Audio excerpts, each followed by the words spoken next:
Untung adalah seorang pendaki yang sangat berpengalaman dan sudah melakoni berbagai petualangan ke puncak-puncak gunung di seluruh Indonesia.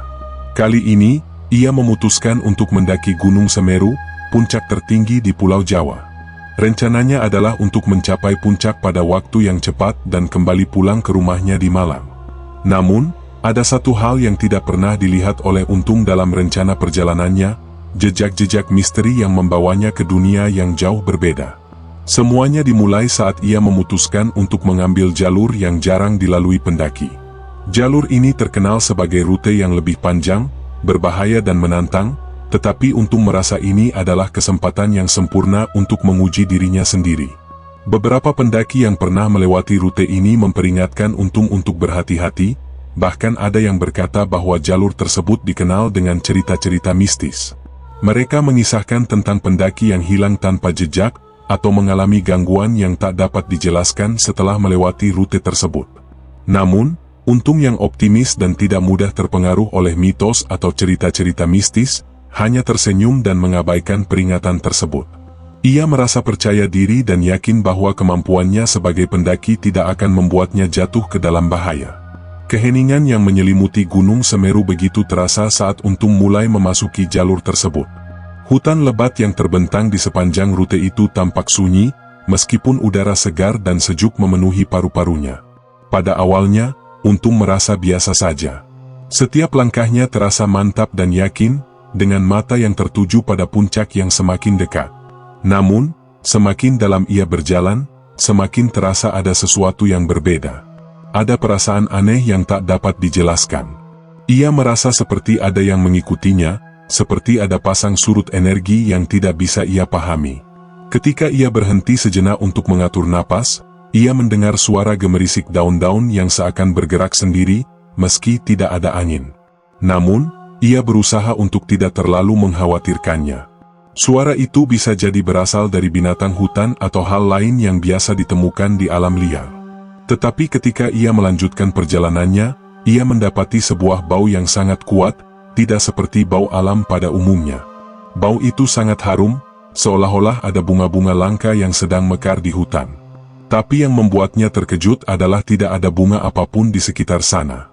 Bau itu hanya tercium begitu saja, mengisi udara sekitar. Untung mencoba mengabaikannya, tetapi bau itu semakin kuat seiring ia melangkah lebih jauh. Itu bukan bau bunga yang biasa ditemukan di pegunungan, melainkan aroma yang tidak wajar, seperti sesuatu yang tersembunyi di balik kabut tebal hutan. Saat malam mulai turun dan langit berubah gelap, Untung memutuskan untuk mendirikan tenda di sebuah clearing di tengah hutan. Ia merasa lelah, tetapi tetap berusaha untuk menikmati perjalanan ini. Suasana hutan yang sunyi dan gelap membuatnya sedikit cemas, namun ia meyakinkan dirinya bahwa ia hanya perlu tidur agar bisa melanjutkan pendakian di pagi hari. Sambil menyiapkan makanan kecil untuk makan malam, ia merasakan ketenangan yang aneh. Namun, ketenangan itu cepat berubah menjadi kecemasan yang tak dapat dijelaskan. Ia merasakan ada mata yang mengamatinya. Suasana di sekeliling tenda tiba-tiba terasa sangat mencekam, seperti ada yang mengintai dari kejauhan. Untung mencoba mengabaikannya, berpikir bahwa itu hanya perasaan aneh akibat kelelahan. Tetapi suara-suara yang tidak bisa ia tempatkan datang dari luar tenda. Ia mendengar langkah kaki yang berat dan teratur, seolah-olah seseorang berjalan mengelilingi tenda. Kaki Untung gemetar dan ia merasa terperangkap. Ketika ia membuka pintu tenda dan keluar untuk memeriksa, tidak ada apa-apa. Yang ada hanya hutan yang gelap dan senyap. Tidak ada jejak kaki atau tanda-tanda keberadaan makhluk lain di sekitarnya. Namun, Untung merasa seolah-olah ada sesuatu yang menunggu di kegelapan itu. Suasana malam itu begitu mencekam dan Untung merasa ada sesuatu yang tak bisa ia lihat, namun terasa sangat dekat. Dengan perasaan cemas dan tidak nyaman, ia kembali ke dalam tenda dan berusaha untuk tidur, meskipun pikiran dan perasaannya terus terganggu oleh ketidakpastian yang luar biasa. Tengah malam, Untung terbangun oleh suara langkah kaki yang sangat dekat.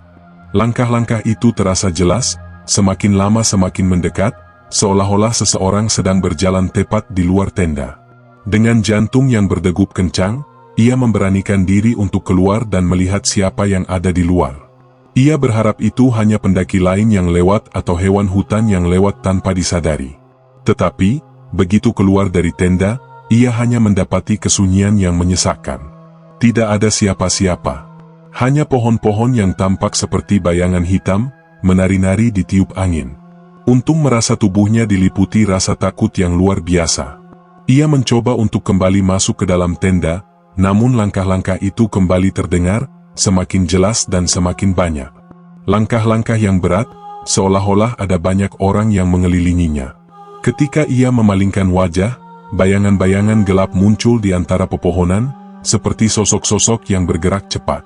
Untung tidak bisa melihat wajah mereka dengan jelas, tetapi bayangan mereka tampak seperti tubuh manusia, namun tidak sepenuhnya manusia. Ada sesuatu yang janggal, seperti tubuh mereka yang bergerak terlalu cepat, lebih cepat dari manusia biasa. Suasana semakin mencekam dan Untung merasa seolah-olah ia terjebak dalam dunia yang tidak nyata. Semua penglihatannya menjadi kabur dan perasaan terperangkap semakin menekan dirinya.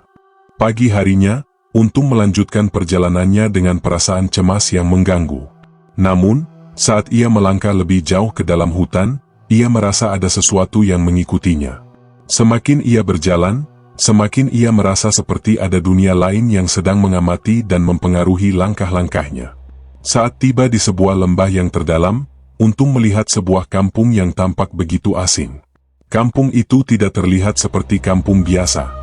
Bangunan-bangunan kayu dan bambu yang tampak sudah sangat tua berdiri tegak tanpa tanda-tanda kehidupan.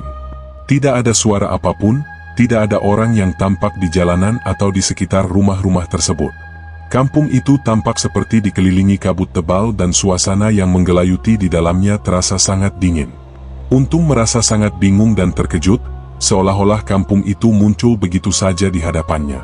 Kampung itu tampak tidak pernah disentuh oleh waktu, seperti sebuah tempat yang terperangkap di masa lalu. Ia merasa ada sesuatu yang sangat janggal, tetapi rasa penasaran membuatnya ingin menjelajahi lebih dalam. Saat ia mulai mendekat, ia merasakan udara menjadi lebih berat dan perasaannya semakin tertekan. Ada sesuatu di balik kampung ini yang tidak dapat ia jelaskan dan ia merasa, entah mengapa, ada yang mengundangnya untuk masuk.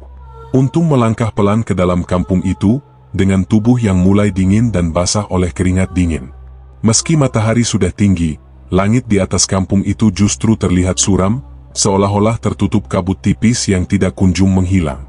Udara yang ia hirup terasa berat dan tajam, seperti mengandung sesuatu yang asing.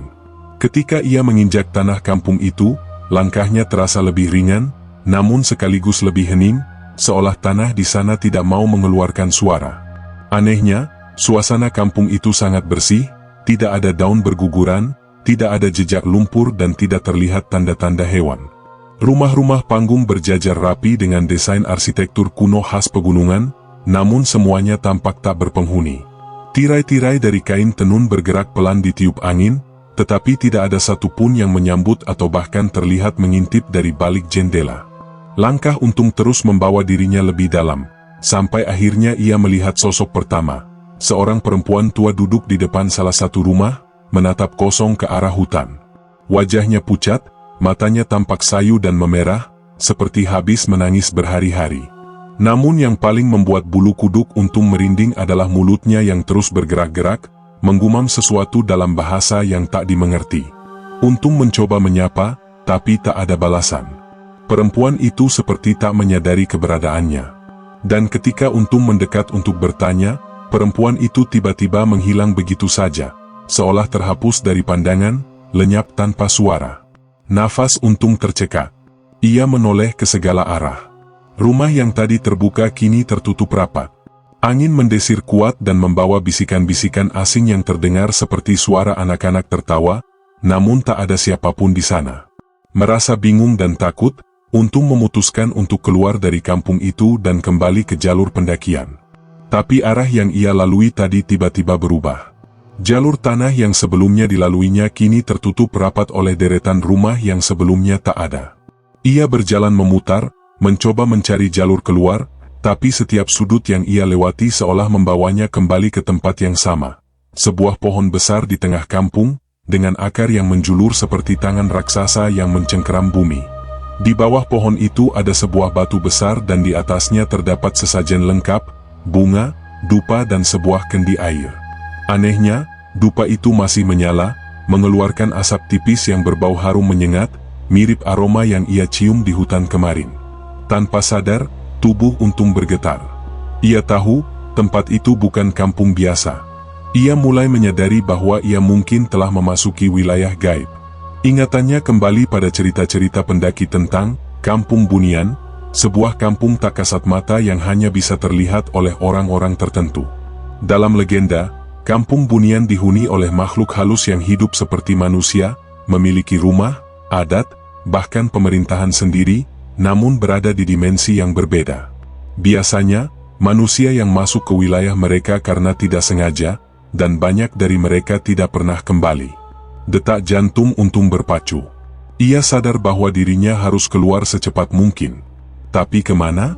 Tiba-tiba terdengar suara rebana dari kejauhan, disusul dengan lantunan nyanyian lirih dalam bahasa yang tak dimengerti. Suaranya samar, tapi ritmenya seperti memanggil-manggil, seperti sebuah ritual sedang berlangsung. Untung berjalan ke arah suara itu, berharap bertemu penghuni yang bisa membantunya keluar. Ia mengikuti suara tersebut menyusuri gang kecil di antara rumah-rumah kayu. Di ujung gang, ia melihat sekelompok orang berpakaian serba putih duduk melingkar, dengan mata terpejam dan kepala menunduk. Mereka mengelilingi api kecil yang menyala biru. Di tengah lingkaran itu, seorang lelaki tua duduk dengan pakaian yang lebih mencolok, jubah kuning dan sorban merah, memegang tongkat dari kayu yang tampak seperti akar.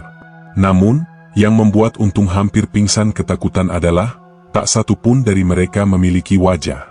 Wajah mereka polos seperti permukaan lilin. Tidak ada mata, tidak ada hidung, tidak ada mulut.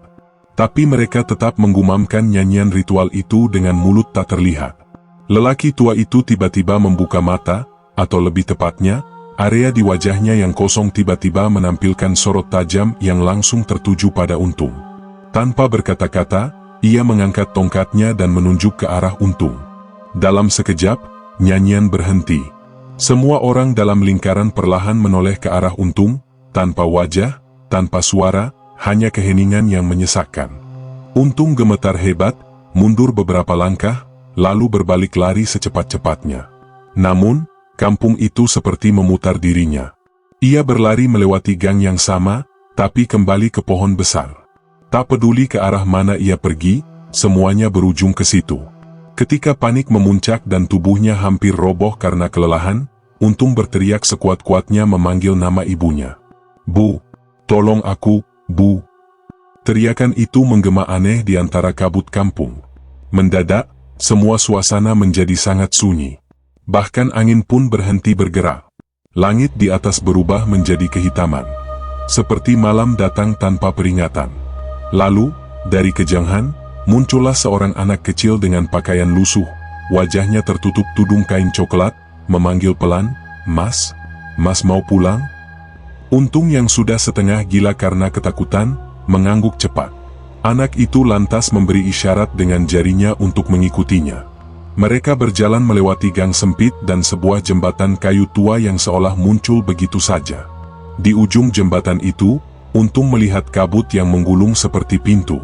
Anak itu berhenti, menatap Untung dan berkata lirih, "Jangan pernah balik lagi, kalau tidak, Mas nggak akan bisa keluar kedua kali."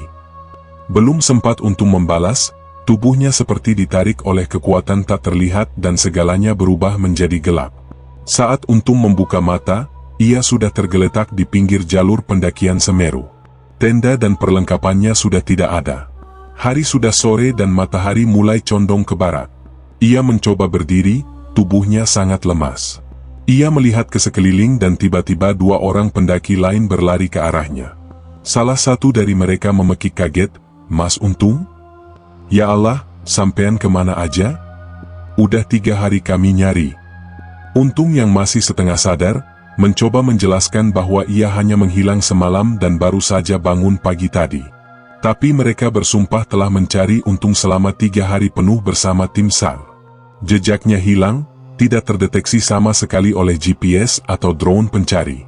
Anehnya, tubuh Untung tidak tampak kotor atau terluka. Ia tampak bersih, hanya pucat dan sangat lemas.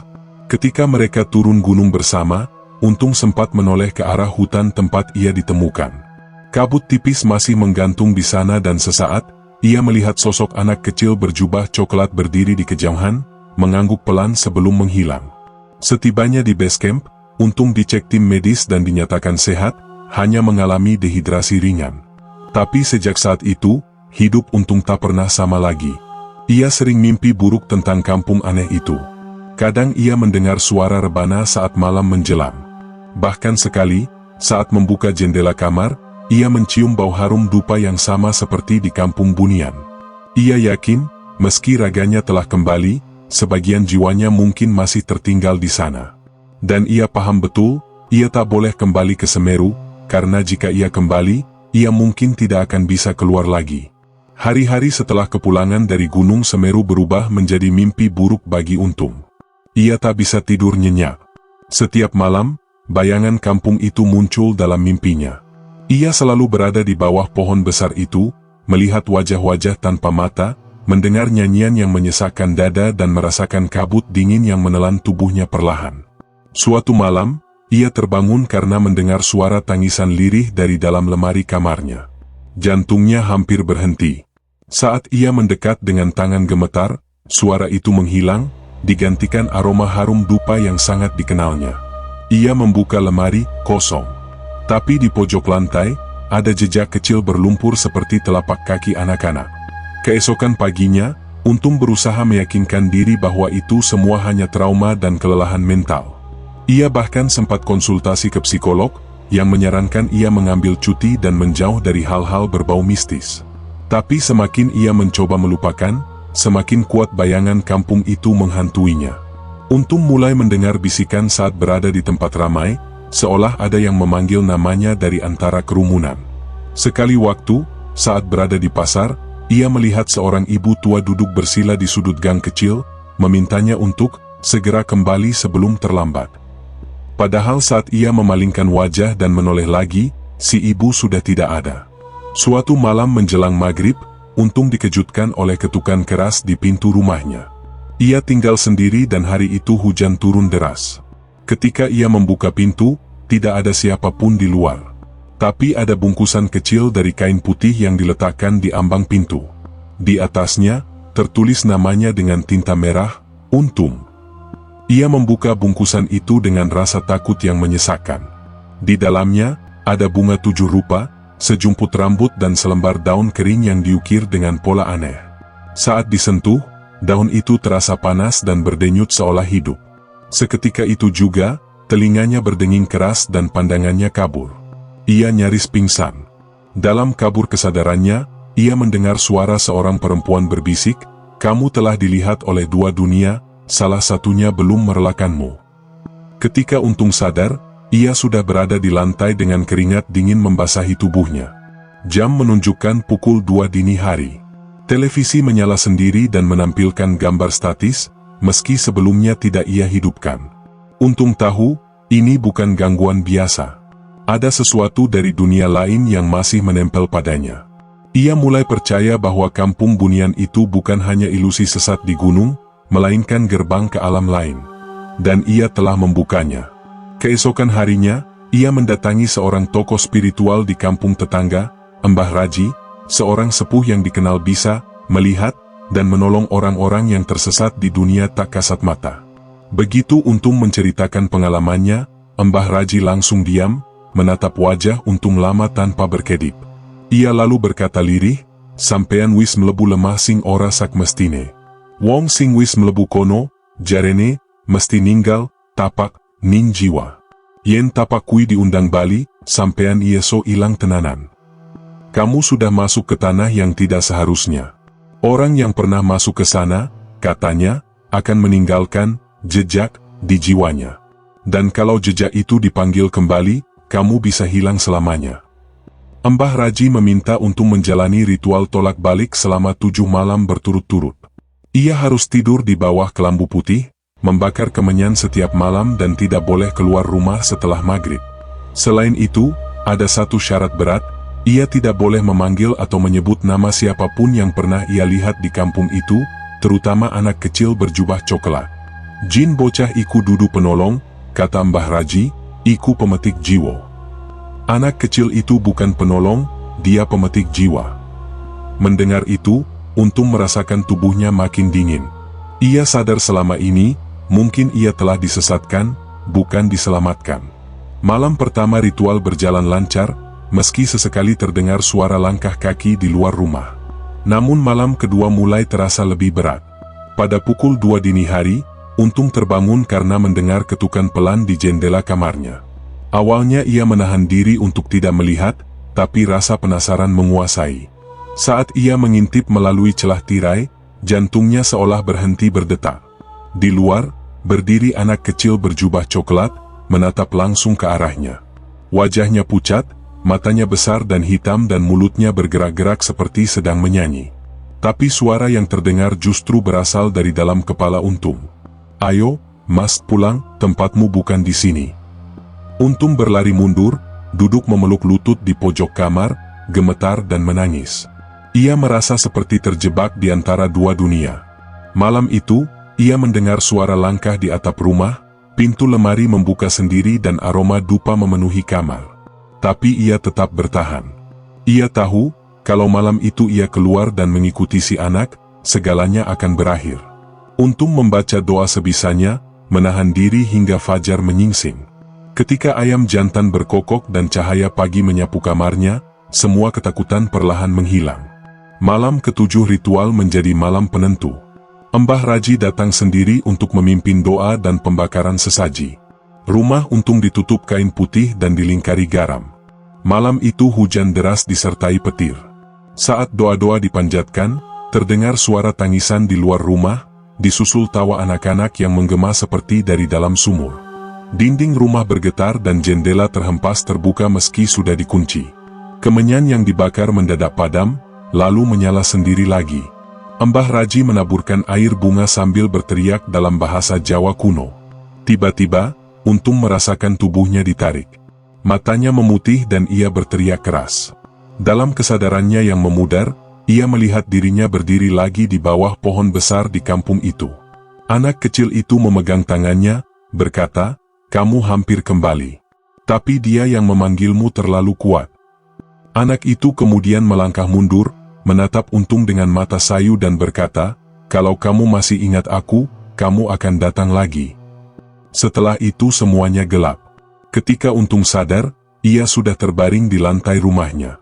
Mbah Raji menangis pelan sambil berkata, "Kowe isi yeso bali, nanging ora suci maneh. Kamu masih bisa kembali, tapi tidak lagi bersih." Beberapa minggu setelah ritual terakhir bersama Mbah Raji, kondisi Untung perlahan membaik. Mimpi buruknya mulai jarang datang, rumahnya terasa lebih tenang dan ia bahkan mulai bisa tertawa ringan saat berkumpul bersama teman-temannya. Namun jauh di dalam hatinya, ada ruang kosong yang tak bisa ia jelaskan. Rasa kehilangan yang aneh, seakan ada bagian dari dirinya yang tertinggal di kampung itu. Setiap kali ia melewati cermin, ia selalu merasa ada sosok lain yang berdiri di belakangnya, samar namun nyata. Beberapa temannya pun mulai memperhatikan perubahan dalam diri Untung. Ia jadi lebih pendiam, lebih sensitif terhadap suara-suara kecil dan mata Untung kadang terlihat seperti bukan milik manusia biasa. Pada suatu malam bulan purnama, ia menemukan sesuatu di balik lemari kamarnya. Sebuah ranting kecil kering yang membentuk huruf-huruf aneh, sama persis seperti yang pernah dilihatnya di gerbang kampung Bunian. Di ranting itu terikat sehelai rambut halus dan sebutir batu kecil hitam legam. Saat disentuh, batu itu terasa dingin menusuk tulang dan aroma dupa langsung memenuhi ruangan. Untung mengurung dirinya di kamar, menatap benda itu berjam-jam. Ia sadar, meski telah dibersihkan, jejak kampung itu masih hidup di dalam dirinya. Dan sepertinya, kampung itu belum sepenuhnya melepaskannya. Esok paginya, Untung kembali menemui Mbah Raji untuk menunjukkan benda aneh itu. Wajah si kiai tua langsung berubah pucat. Ia memandangi ranting itu dengan sorot mata berat, lalu mengangguk pelan. "Iki tandha. Tandha yen awake dhewe durung rampung. Kampung Bunian iku dudu mung lelampahan, nanging ujian batin. Yen kowe durung ikhlas, dheweke bakal terus ngetutke. Ini tanda. Tanda bahwa urusanmu belum selesai. Kampung Bunian bukan sekadar perjalanan, tapi ujian jiwa. Kalau kamu belum ikhlas, mereka akan terus mengikutimu." Mbah Raji pun berkata bahwa satu-satunya cara untuk benar-benar memutus ikatan itu adalah dengan menutup gerbang yang telah terbuka secara sukarela. Artinya, Untung harus kembali ke tempat ia masuk ke dunia itu. Tapi bukan untuk meminta pulang, melainkan untuk mengucap pamit. Kowe kudu bali, nangis, lan pamit, nanging ora oleh mlebu maneh. Kamu harus kembali, menangis dan pamit, tapi jangan masuk lagi. Untung sempat menolak, namun malam harinya, ia bermimpi berada di tengah hutan yang terbakar dan dari dalam api itu muncul sosok anak kecil berjubah coklat, tangannya menggapai-gapai, matanya basah. Ia hanya mengucapkan satu kalimat, kalau kamu tidak berpamitan, kamu tidak pernah benar-benar keluar. Dengan berat hati dan penuh kecemasan, Untung kembali mendaki Semeru. Kali ini ia pergi sendirian, tanpa membawa perlengkapan berlebihan, hanya bekal secukupnya dan seikat bunga yang disiapkan oleh Mbah Raji. Ia mendaki dalam diam, dengan doa-doa lirih mengiringi setiap langkah. Sesampainya di pos tempat terakhir ia melihat jalan kabut itu, Untung berhenti. Hari mulai sore. Kabut pelan-pelan turun, membentuk pola yang sama seperti malam itu. Untung berdiri di depan gerbang tak kasat mata itu dan meski tak bisa melihat kampungnya, ia tahu mereka mendengarnya. Dengan air mata yang menetes, Untung bersujud di tanah. Ia menaburkan bunga dan mengucapkan kalimat pamit dalam hati. Aku ora bakal bali maneh. Aku wis ngerti dudu dunianing aku. Nuwun sewu, lan matur nuwun wis paring pelajaran. Aku tidak akan kembali lagi. Aku sadar ini bukan duniaku. Maaf dan terima kasih telah memberiku pelajaran. Angin berhembus kencang dan sesaat kemudian, aroma dupa menyeruak, disusul suara langkah kecil yang menjal. Untung menutup matanya. Ketika ia membukanya kembali, kabut telah hilang, udara menjadi tenang dan matahari terbenam memancarkan cahaya keemasan yang menyilaukan.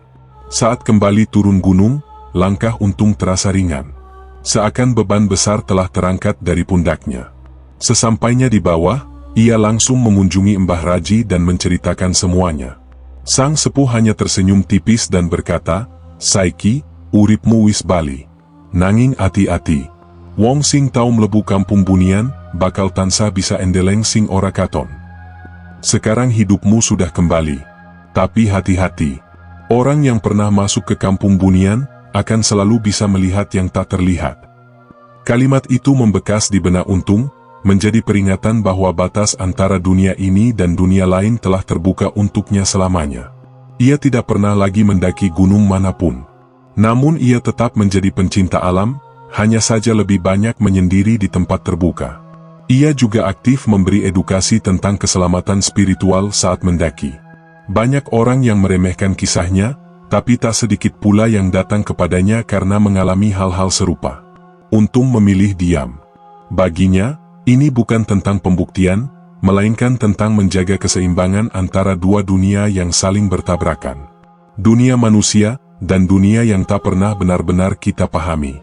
Kini, 10 tahun telah berlalu sejak kejadian itu. Untung hidup sederhana sebagai penulis dan pendongeng kisah-kisah gunung.